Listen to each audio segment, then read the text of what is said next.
refrain from a season of indecisions. There's some decisions the Lord has been putting on your heart to make, and you have been saying, I'll get around to it. Y'all not with me on today? One has made his decision. He mocks Jesus. It is what it is. The other one has made his decision. Remember me. Know that there's no do-over tomorrow. At this point, everything that happens next for them is based on their willingness to make a decision now.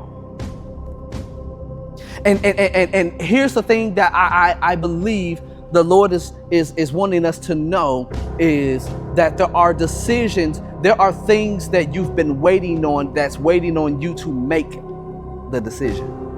Are y'all with me on today? Somebody, I don't have telekinesis, I don't read minds.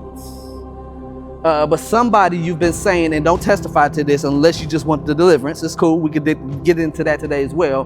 But somebody you've been saying, I'm going to wait for it to happen and then I'll commit. Once it materializes and it clears the account, then I'm going to make the decision. Once they call me with the offer is when I'll put my full weight on it. He's laid before you past and you're saying, I'm gonna see which one gives me the best offer and then I'll choose. The relationships are here and you're saying, I'm gonna see which one I can benefit from the most. Do I gotta keep going? Do I gotta try to go A through Z? I just don't have the time. You just gotta pick up what I'm trying to drop, right? And the reality is this, is that for that one who is waiting for something to materialize and then they'll commit, I think what you're failing to realize is it's once you commit, that's when it will materialize. And one thing that we love of the Lord is how patient he is. Somebody give him praise. Y'all know where I'm going. The thing that scares me is what? How patient he is.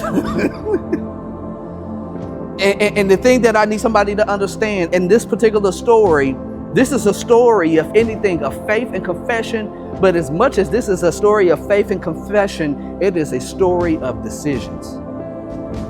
And you're going to have a hard time making the right everyday decisions if you are straddling the fence on your eternal decision. Let me help somebody. Here's wisdom. Are y'all with me on today? Get this decision right. Lord, remember me. Lord, you are the King. You are the Lord. Lord, this ain't lip service to me. From the abundance of my heart, I believe, therefore I speak.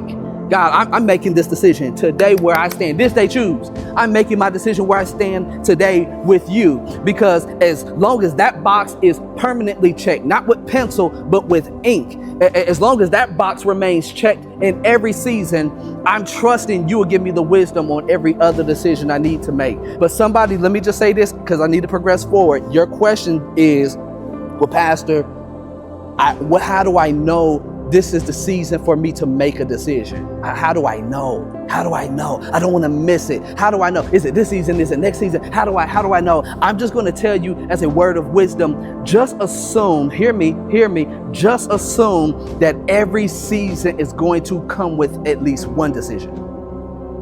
One decision. Which gig do I take?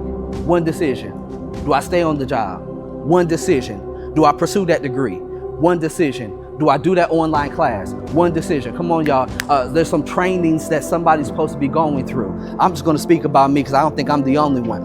There's some AI trainings you're supposed to be taking up. And you're supposed to be learning about some things that's outside of what you are familiar with. But because it's unfamiliar, you've been slow to move on the trainings. But you want what the blessing is supposed to be. But he needs you today to make a decision. Y'all with me on today? Somebody say, I'm making a decision. Oh, no, somebody say, I got a made up mind. Ooh, James said it. He said, you're double-minded. Oh, unstable in all your ways.